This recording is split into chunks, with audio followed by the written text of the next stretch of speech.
స్త్రీలు చాలామంది ఏం చేస్తారంటే తలలో పూలు ధరించిన తర్వాత ఎవరైనా ముత్తైదువులు కానీ స్నేహితురాండ్లు కానీ అత్తగారు కానీ ఎవరొచ్చినా సరే ఒక్కొక్కసారి తెలియకుండా తలలో పూలు కొన్ని తీసి వేరే ఆడవాళ్ళకి ఇస్తూ ఉంటారు. అలా ఎప్పుడూ చేయకూడదు. ఒకసారి తలలో పూలు పెట్టుకుంటే ఆ పూలు వేరే ఆడవాళ్లకు తీసి ఇవ్వకూడదు. మీ దగ్గర విడిగా వేరే పూలు ఉంటే వాటిని మాత్రమే ఇవ్వాలి. అలాగే చేతికి వేసుకున్నటువంటి గాజులు కూడా వేరే స్త్రీలకు ఇవ్వకూడదు. ఒక్కొక్కసారి ఆడవాళ్ళు ఏం చేస్తారంటే ఏవైనా శుభ కార్యక్రమాలు ఉన్నప్పుడు కానీ ఇతర కార్యక్రమాలు ఉన్నప్పుడు కానీ వాళ్ళ దగ్గర ఉన్నటువంటి బంగారు గాజులు ధరించినవి తీసి వేరే వాళ్ళకి ఇస్తూ ఉంటారు.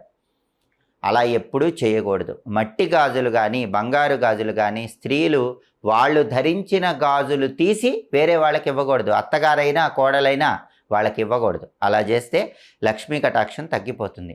అలాగే రోజు ఆడవాళ్ళు కాటుక పెట్టుకోవాలి. కాటుక